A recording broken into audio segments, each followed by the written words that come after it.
नमस्कार, आप देख रहे हैं कल का बाजार और आपके साथ मैं हूं विपिन भट्ट लेकर हाजिर है ये वो शो जो आपके लिए कल की तैयारी करवाता है। यानी कल आने वाले दिन में बाजार में आप किस तरीके से ट्रेड करेंगे, किन बातों का ध्यान रखेंगे, कहां पे सेफ्टी गार्ड्स लेंगे और कहां पे थोड़ा रिस्क, ये सारी बातें हम आपके साथ करते हैं यहां पर। और साथ ही होते हैं आपके सवाल जिनका जवाब हम देते हैं, आपके पोर्टफोलियो से जुड़ी वो तमाम चीज़ें आपको बताते हैं जो आपके लिए जानना ज़रूरी है। तो चलिए आज भी ये सिलसिला जारी रहेगा। ट्रेडिंग से जुड़े आप किसी भी तरह के सवाल आप हमें भेजिए। बहुत सिंपल तरीका है, 7045220000 नंबर अब तक कई दर्शकों को शायद मुंह पे याद होगा, जिन्हें याद नहीं है वो सेव कर लें और जो नए जुड़े हों तो कृपया ध्यान से सेव कर लें। आपको इसी पर व्हाट्सएप करके अपने सवाल हमें भेजने हैं। उसके अलावा फेसबुक और एक्स पर भी हमें लाइव देखिए और वहां भी कमेंट बॉक्स में जाके सीधे सवाल पूछिए। इसी शो में आपको लाइव जवाब मिल जाएंगे। तो चलिए आज के शो की शुरुआत करते हैं। सबसे पहले आपका परिचय आज के हमारे मेहमान से। कार्यक्रम में शामिल हो रहे हैं इंडिपेंडेंट एनालिस्ट सरवेन श्रीवास्तव। सरवेन जी, बहुत स्वागत है आपका। कल के बाजार की तैयारी करेंगे, दर्शकों के सवाल लेंगे और ढेर सारी बातें मार्केट पर।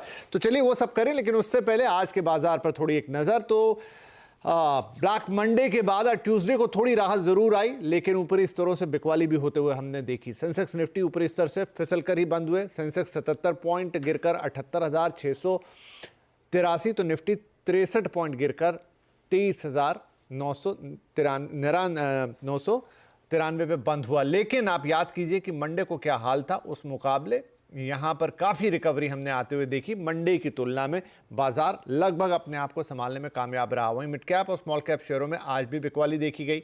ऑटो, बैंकिंग, पीएससी शेयरों में दबाव था और रियल्टी, आईटी, मेटल इंडेक्स बढ़त पर बंद होने में जरूर आज कामयाब हो गए। एफआईआई डीआईआई इसका नंबर बड़ा इंटरेस्टिंग होगा। हमने देखा था मंडे को 10,000 करोड़ के आसपास भेज दिया था एफआईआई ने। उनके सामने डीआईआई ने करीब 9,000 करोड़ से ज्यादा की खरीदारी की थी। आज का फिगर क्या कहता है देखिए, आज भी लगभग बैलेंसिंग फिगर है। एफआईआई ने आज भी बेचा 3,531 करोड़, उसके सामने 3,357 करोड़ की खरीदारी करके डीआईआई ने मार्केट को बैलेंस आउट करने की कोशिश की। तो ये तो आज के बाजार का एक नटशेल आपके लिए।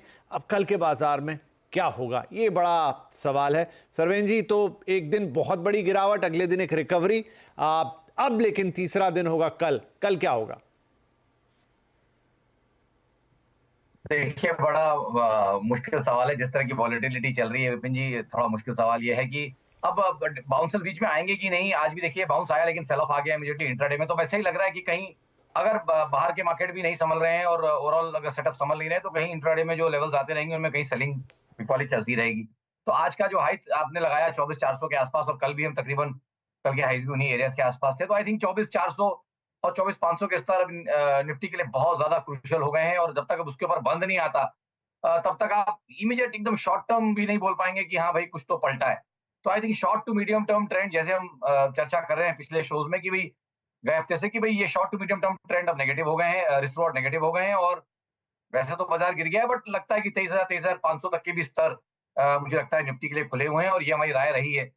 और 24,500 24,600 पे पहले अटकता था वीकलीज में, एक दो हफ्ते का ही ब्रेकआउट हुआ था। तो आई थिंक वो एक मैजिकल 25,000 का आंकड़ा पूरा कर लिया, और उसके बाद से अब आई थिंक प्रॉफिट टेकिंग कह लीजिए आप, या ग्लोबल जो सेल ऑफ है उसका अब ये पार्ट बन गया है निफ्टी।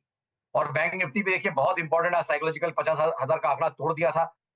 मुझे दिख रहा है मोटा मोटी बंद उसके थोड़ा सा नीचे ही दिख रहा है मुझे। तो आई थिंक बैंक निफ्टी ने भी अब वो 50,000 का साथ छोड़ के वो 4900 49,000 वाले सेटअप्स में जो आ गया है। तो देखिए वहां राउंड नंबर नीचे जो आएगा वो तकरीबन 48,500 49,000 के आसपास। मुझे अगर निफ्टी में 1,001 पॉइंट की यहाँ पे और बिकवाली दिख रही है, तो आई थिंक बैंक निफ्टी भी 1,500 1,700 पॉइंट और जगह है। तो आई थिंक 48,500 49,000 हम बैंक निफ्टी के लिए लेवल्स नीचे के पकड़ के चल सकते हैं, और निफ्टी के लिए जैसे मैंने बोला 23,000 23,500 के लेवल्स हमें पकड़ के चलना चाहिए यहाँ।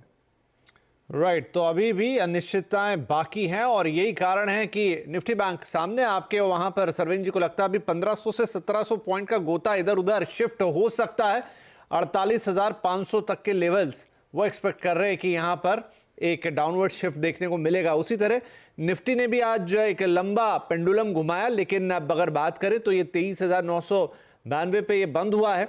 अब कल 23,500 तक के भी लेवल टेस्ट होते हुए दिखाई दे सकते हैं। 24,500 के ऊपर ही जाना होगा, तब कहीं जाके मोमेंटम में बदलाव दिखेगा, नहीं तो उस बीच ये रेंज घूमती रहेगी इसके अंदर ही। वेल, तो ये तो हो गई ब्रॉडर मार्केट्स की बात, लेकिन अब भाई ट्रेड तो करना है, ऐसे मार्केट में भी आपको चीज़ें तो कॉल तो लेने पड़ेंगे, लेकिन कहाँ नज़र रखेंगे सरवीन जी? पर्टिकुलर स्टॉक्स जहां आपकी नज़र कल रहने वाली है? देखिए, डिफेंसिव प्ले गिरते बाजार में थोड़ा आपको करना है तो एक आध वहां से पिक करना है, तो एक स्टॉक हमने उधर से पिक किया है डिफेंसिव बास्केट में से, जहां हमें लगता है कि भी कहीं एफएमसीजी में अभी भी कुछ थोड़ी जान बाकी रह सकती है और आउट परफॉर्मेंस यहाँ आपको मिल सकती है। तो मुझे लगता है एचयूएल, जहां मुझे लगता है 2820 2825 के टारगेट्स यहाँ ऊपर में कहीं आ सकते हैं 1 से 2 दिन में, तो आई थिंक वहां पे ध्यान रखिए। और स्टॉप लॉस वहां पे आप लगा के रखेंगे 2724 का, आप वो लॉन्ग ट्रेड यहाँ ले रहे हैं एचयूएल के लिए। और जो बाकी रिमेनिंग 2 कॉल है वो मैं ब्रेथ के साथ, ओवरऑल ब्रेथ जो 2-3 दिन से जा रही है या 2-3 दिन से जो माहौल है उसमें दोनों कॉल्स मेरे सेल है। पहला है एसीसी, जहां आप देखिए एक लॉन्गर टर्म सेटअप, एक लॉन्गर टर्म टारगेट पूरा होने के बाद यहाँ पे भी अब धीमे धीमे स्टॉक में वीकनेस और अपने लंबी अवधि के सपोर्ट्स को लास्ट 2 दिन से तोड़ता हुआ। और ये एक स्टॉक है, देखिए कल का निफ्टी ने पॉसिबली कल का लो होल्ड किया, बट एसीसी ने कल का लो तोड़ के ऑलमोस्ट उसके नीचे बंद किया है। तो आई थिंक यहाँ मुझे लगता है कि वीकनेस 1-2 दिन और यहाँ पे गहराती रहेगी, तो यहाँ पे नीचे में मुझे लगता है कि 2270 2276, ये 2276 का आप नीचे एक लेवल ले लीजिए। आई थिंक वो टारगेट्स नेक्स्ट 1 से 2 दिन में यहाँ पेंडिंग है। और यहाँ पे आप 2387 का एसीसी में शॉर्ट साइड अगर आप कर रहे हैं तो स्टॉप लॉस लेके चलेंगे। और दूसरा जो है, तीसरा जो ट्रेड है वो ये है, क्रूड मुझे लग रहा है कि भाई सेटअप्स अच्छे बना रहा है, और कहीं जिस तरह की ग्लोबल जियोपॉलिटिकल सिचुएशन चल रही, क्रूड कहीं यहाँ से बेस बना के चलेगा वापस से। तो मुझे लगता है कि क्रूड यूजर्स को तकलीफ होगी। वहां अपोलो टायर्स मुझे लगता है कि यहाँ ऑलरेडी सेटअप्स में डिस्ट्रीब्यूशन था, वीकनेस आ गई है, और आज इंपॉर्टेंट लेवल्स मेरे हिसाब से 520 वाले 520 के जो लेवल्स हैं वो कहीं टूट गए। तो मुझे लग रहा है कि यहाँ पे नीचे में 495 500 के स्तर अपोलो टायर्स के लिए नीचे में आएंगे, और आप यहाँ पे एक स्टॉप लॉस जरूर लगाएंगे 523 रुपए 60 पैसे पे। सारे लेवल स्पॉट के हैं। ठीक है, चलिए, तो यहां पर 3 शेयर आपके लिए, जहां पर 2 पर आपको बिकवाली की राय है। अपोलो टायर्स सेल करके चलेंगे, टारगेट होगा 500 रुपए का, स्टॉप लॉस 523 रुपए 60 पैसे पर। दूसरा एसीसी, यहां पर भी बिकवाली की सलाह है, टारगेट होंगे 2276 के, 2387 पे होगा आपका स्टॉप लॉस। एक स्टॉक पे खरीदारी की सलाह दे रहे हैं, वो है एचयूएल, 2820 के टारगेट लेंगे, 2724 का स्टॉप लॉस। तो ये 3 स्टॉक्स जिस पे कल सरवेन जी नजर रखेंगे, इनफैक्ट आपको भी रखनी चाहिए। स्टॉप लॉस और टारगेट्स उनके हिसाब से वो आपके साथ उन्होंने शेयर कर दिए। चलिए, आप सवाल जवाब के सिलसिले की शुरुआत करते हैं। अशोक कुमार सिंह, सोनभद्र, उत्तर प्रदेश से। अशोक जी, बहुत स्वागत है आपका। क्या सवाल पूछेंगे आज? जी सर। बताएं सर, क्या सवाल है आपका? मेरा श्री सीमेंट है। Okay. 27,019 share. Shri cement 19 share आपने लिए 27,500 के भाव पर, और लॉस है आपको करीब 1400 रुपए का। तो सरवेन जी, श्री सीमेंट बड़ा मतलब भारी भरकम शेयर ये कीमत के लिहाज से, क्या करना चाहिए इसमें? जी, देखिए जब भाव ज्यादा रहता है तो लिक्विडिटी कम रहती है, इम्पैक्ट ऐसे बाजारों में फिर वो इम्पैक्ट जब लो वॉल्यूम से भी कई बार इम्पैक्ट बड़े आ जाते हैं। तो आज की रेंज अगर आप देखें तो काफी बड़ी बन गई मेरे हिसाब से। ऊपर में हम तकरीबन 27,100-200 तक गए थे, और नीचे में हम 26 तक गए, 26 से थोड़ा नीचे भी जाके पॉसिबली आए इंट्राडे में, बट बंद कहीं अब उसके आसपास ही आया है। तो आई थिंक वेटेड एवरेज में बंद थोड़ा ऊपर आ गया है, बट अगर आप लास्ट ट्रेड्स देखेंगे तो 26,000 के आसपास के यहाँ पे गिरे थे। वीकनेस है, और जैसे मैंने बोला, मैंने अभी देखिए ट्रेड निकाला एसीसी का कल के लिए, जब आपसे मेरा आपने रुझान मांगा, तो वहां मुझे लग रहा है सीमेंट पैक में वीकनेस।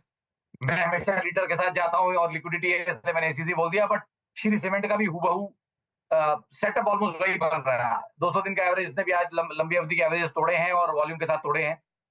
तो मेरे हिसाब से तो वीकनेस रहेगी, यहाँ पे निकलें या उछालों में निकलने की कोशिश करें नेक्स्ट 1 से 2-3 दिन में, क्योंकि क्या है, लो लिक्विडिटी, लेस ट्रेडिंग वाले स्टॉक्स कभी कभी हाई बीटा ज्यादा भी उनकी पिटाई हो जाती है। तो नेक्स्ट 1-2 दिन में मेरे हिसाब से इनकी निकलने की मंशा रहनी चाहिए, और नीचे के स्तर पे इनको ये मिलेगा, ऐसा मेरा मानना है। 1 से 3 महीना पेशेंस रखेंगे तो शायद 24,500 के रेंज में भी इनको मिल जावे, तो यहाँ पे बेचे रहेंगे और ड्राई पाउडर रखेंगे तो वहां पे ले पाएंगे। ठीक है जी, तो होल्ड करिए फिलहाल, और नीचे के स्तर जहां पर आप पिकअप कर सकते हैं। एक सवाल क्विकली सर्वेंद्र जी, जो बहुत सारे हमारे नए दर्शक जुड़ते हैं और रोज ही जुड़ते हैं, उनके लिए कि ये जो भारी भरकम शेयर होते हैं 26,000, 15,000, 20,000 वाले, क्या इनमें पैसा लगाना बेहतर होता है? हालांकि एक सीधा लॉजिक है कि भाई ये तो जो भी आपको फायदा दे उसमें पैसा लगाइए, लेकिन फिर भी उसकी जगह आप जो छोटी कीमत के स्टॉक होते हैं उनको खरीदना ज्यादा बेहतर है या ऐसा कोई लॉजिक रहता नहीं है? नहीं देखिए, क्वालिटी रहे, श्री सीमेंट सीमेंट पैक में सब क्वालिटी नाम है। देखिए क्वालिटी नाम है। अब टेक्निकलिटी में ये आ गया कि भाई थोड़ा कम ट्रेड होता है, वॉल्यूम्स थोड़े कम होते हैं, तो एसीसी से ज्यादा बीटा रहेगा। अभी तो वो थोड़ा सा हाई बीटा रहेगा, एसीसी में लो बीटा रहेगा, तो खाली थोड़ा बहुत वो बीटा का खेल है यहाँ पे।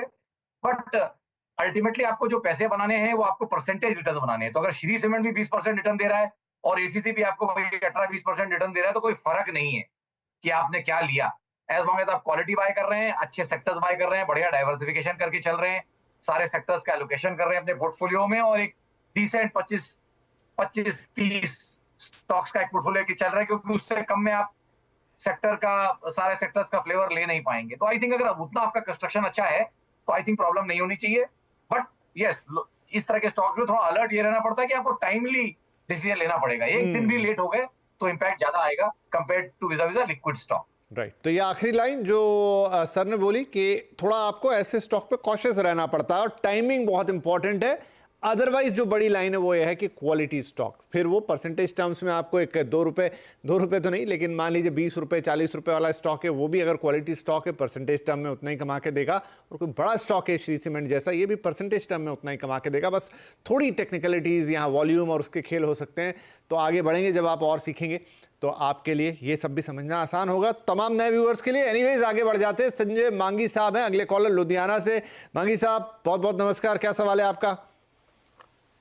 हेलो, हाँ जी नमस्कार सर। नमस्ते जी।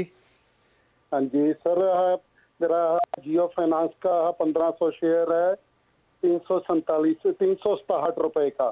ठीक है। और 1500 शेयर है JSW इंफ्रा का 356 रुपए का। ठीक है। हाँ जी। तो दोनों जगह आपको लॉस हो रहा है सर? साल से 2 साल के लिए सर। 2 साल तक, अच्छा ठीक है जी, बढ़िया है। चलिए दोनों पे फटाफट राय लेते हैं। जियो फाइनेंशियल सर, इनके पास 1500 शेयर हैं 367 के भाव पर, और 360 अभी इन्होंने बता दिया तो हमने चेंज किया उसको, लेकिन लॉस है करीब 48 रुपए का, क्या करें? देखिए 2 साल की राय मांगना चाह रहे हैं, बट दोनों स्टॉक्स में डेटा पूरा खुद 2 साल का नहीं है, मतलब ये बड़े रिसेंट लिस्टिंग्स हैं। तो मैं इनको यहाँ पे 3 से 6 महीने का व्यू देता हूँ। उस हिसाब से आप देखिए, मैं इनको एक ब्रॉडर रिस्क रिवॉर्ड देता हूँ कि भाई मुझे लग रहा है कि अब जियो फाइनेंशियल ऑलरेडी गिर गया है। मुझे लगता है कि 280-285 तक की जगह हो सकती है, बट उसको चेस करने का मेरे हिसाब से मतलब नहीं है। फिलहाल जो है उसमें बने रहे मेरे हिसाब से, और कहीं 280 के नीचे कहीं एक चाहे तो स्टॉप लॉस कैरी कर सकते हैं। बट अगर अवधि इनकी 12, जैसे इन्होंने बोला 2 साल के लिए व्यू पूछ रहे हैं, तो इनकी अवधि लंबी है, तो आई थिंक इनको बने रहना चाहिए। और नया कुछ ना करें, बट एटलीस्ट जो है उसमें बने रहें जियो फाइनेंस में। और ऑलमोस्ट सेम राय मेरे लिए इनके लिए JSW इंफ्रा के लिए भी रहेगी कि यहाँ भी डेटा ऑलमोस्ट वही 2023 के स्टार्ट से ही है, मिडिल से सॉरी। तो यहाँ पे भी मैं इनको यही राय दूंगा कि भाई फिलहाल बने रहें। और क्योंकि इनिशियल जो डिक्लाइन होने थे वो हो गए, और एक मे भी 5-7% और होगा, बट उससे ज्यादा भी फिलहाल नहीं लग रहा जितना डेटा मेरे पास अवेलेबल है। तो दोनों में बने रहें, और चाहे तो 15 दिन के बाद दोबारा व्यू इसमें ले ले, 15 दिन या 20 दिन के बाद। ठीक है जी, बढ़िया। JSW इंफ्रा, जियो फाइनेंशियल, दोनों में आपकी पोजीशन के हिसाब से होल्ड करके रखिए। 15-20 दिन बाद एक बार फिर टच बेस कर लीजिएगा, दोबारा राय दे देंगे आपको। फिलहाल होल्ड की सलाह है। और साथ ही मैं एक डिस्क्लेमर दे दूं, इस वक्त आप जो चैनल देख रहे हैं CNBC आवाज़, वो नेटवर्क 18 के तहत आता है, जो कि रिलायंस कंपनी है, और जियो फाइनेंशियल भी रिलायंस इंडस्ट्रीज के ही स्वामित्व वाली कंपनी है। चलिए तो आगे बढ़ते हैं। हमारे अगले कॉलर हैं, अच्छा ये आपके नाम राशि के ही है सर, शिवेंद्र पुंधीर साहब गाजियाबाद से हमें कॉल कर रहे हैं। शिवेंद्र जी बहुत स्वागत है आपका, बताइए क्या सवाल पूछेंगे? नमस्ते सर। हाँ जी बताएं मेरे सर। पास सर 1000 शेयर है एस्टर DM हेल्थ केयर के 340 रुपीज के, जो परचेज किए थे 5 जुलाई को। तो सर मुझे इसमें बने रहना चाहिए या इससे एग्जिट करना चाहिए? ठीक है, आपने जुलाई में लिए, फायदा भी है 40 रुपए का, लेकिन मन में सवाल है कि अब बने रहूं कि एग्जिट कर जाऊं। तो शिवेंद्र, और सवाल है, हमें जवाब देंगे सर्वेंद्र जी। जी काफी क्लोज नाम है। सर्वेंद्र सर, क्या सलाह होगी इनके लिए? नहीं, काफी क्लोज नाम है नो डाउट। और देखिए राय इनको भी वैसे ही देंगे, अच्छी जो सबको दे रहे हैं। देखिए एस्ट्रा DM में मेरे हिसाब से तो देखिए बाजार का जिस तरह का करवट लगा हुआ है, आई थिंक डाउन साइड सब हर जगह थोड़ी थोड़ी पॉसिबल हैं। तो मेरी राय तो इनको ये रहेगी कि भाई कहीं उछालों में थोड़ा मुनाफा भी बांधने की कोशिश करें, और नेक्स्ट 3 से 6 महीने के हिसाब से चीजों को देखें। ऐसा मेरा इनके लिए सजेशन रहेगा। तो आई थिंक मेरी तो राय रहेगी कि उछालों में यहाँ पे थोड़ा निकले। वैसे तो काफी गिर गया स्टॉक, बट काफी एक डिसेंट बाउंस चल रहा है, तो अराउंड 400-420 की रेंज किसी कारण से आती है तो थोड़ा मुनाफा बांधे मेरे हिसाब से। ठीक है जी, 400-420 के आसपास अगर मिल जाता है तो मुनाफा बांध लीजिए, ये राय है एस्टर डीएम में। शिवेंद्र जी आपके लिए। इसी के साथ वक्त हो गया एक छोटे से ब्रेक का, तो ब्रेक के बाद कुछ और सवाल होंगे और सोशल मीडिया पे देखता हूं खोल के आप लोगों ने क्या क्या सवाल भेजे, वो भी लेंगे। छोटा सा ब्रेक।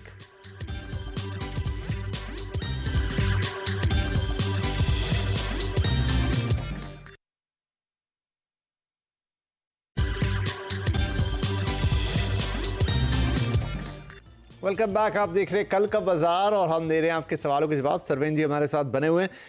राइट, तो आगे बढ़ते हैं, फटाफट कुछ कॉल मिक्स करके लेते हैं, थोड़ा डिजिटल और थोड़ा टीवी।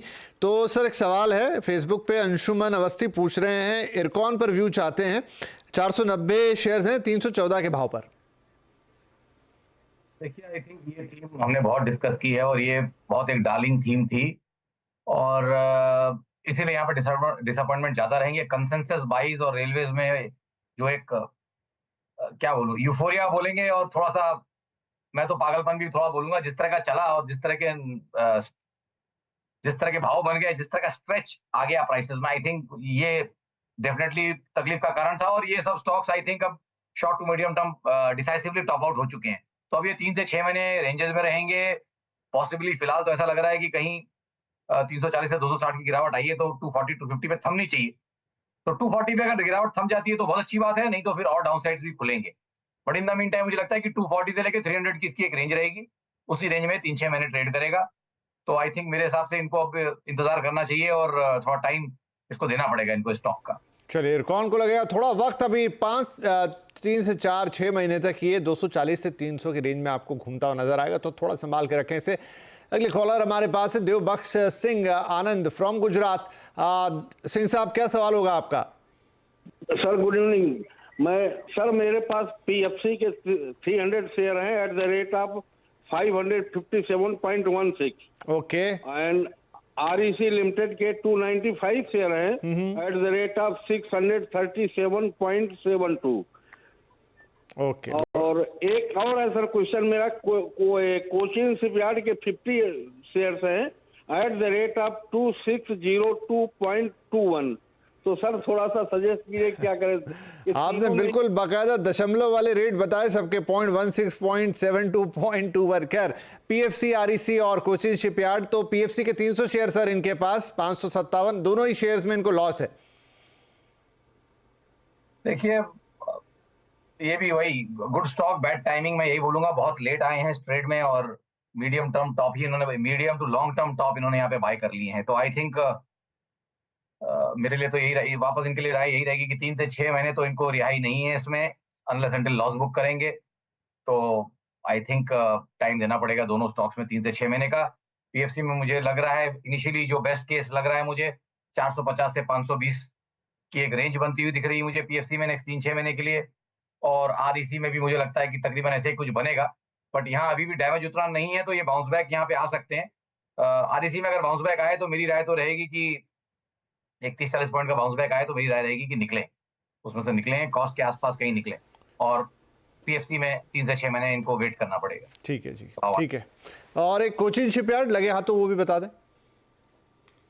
देखिए, कोचिन शिपयार्ड भी, देखिए इन सब स्टॉक्स का प्रॉब्लम देखिए जो मैं आपके शोज पे समझाता हूँ। अगर ये 5-5% के लोअर सर्किट में चलता रह गया और सुबह 9:15 1 सेकंड में लग जाएगा, जो आजकल कंप्यूटर ट्रेड्स डालते हैं, तो एल्गोज आपसे इतना फास्ट ट्रेड डाल देंगे पहले सेकंड में कि आप डाल नहीं पाओगे और पूरे दिन लोअर सर्किट लगा रहेगा। जैसे आज सेकंड हाफ में वही रही सिचुएशन, पहले गैप डाउन खुला और फिर सर्किट लगा रहा, कल भी वही सिचुएशन थी। तो देखिए, ऐसे केस में अब इनके पास इंतजार के अलावा कुछ नहीं है, उछालों में एग्जिट करना चाहिए, यही मेरी इनके लिए राय रहेगी। और बस अब जो सर्किट वाले स्टॉक्स होते हैं उनको ट्रेड करना बहुत मुश्किल होता है। जी ठीक है देवभक्त साहब, तो तीनों सवाल आपके हो गए। पीएफसी में थोड़ा सा रुके, आरईसी में उछालों पे निकले, और बाकी जैसा उन्होंने कहा कोचिन शिपयार्ड में जहां सर्किट्स हैं वहां पर बड़ी दिक्कत होती है, तो ऐसे स्टॉक से थोड़ा सा कॉशियसली ट्रेड करें इन सब चीज़ों में। बहरहाल समय हो गया समाप्त, तो बहुत शुक्रिया सरवीन जी, आपने वक्त निकाला, दर्शकों के सवालों के जवाब दिए और इनफैक्ट कल की तैयारी भी करवाई। बहुत बहुत धन्यवाद शो पर आने के लिए, और सभी दर्शकों का भी शुक्रिया। आप रोज हमें सवाल भेजते हैं, सवाल भेजते रहिए, कोशिश यही रहेगी कि आपको अच्छे से अच्छा जवाब मिले। आज के लिए इतना ही, कल के बाजार के लिए आपको ढेर सारी शुभकामनाएं। नमस्कार।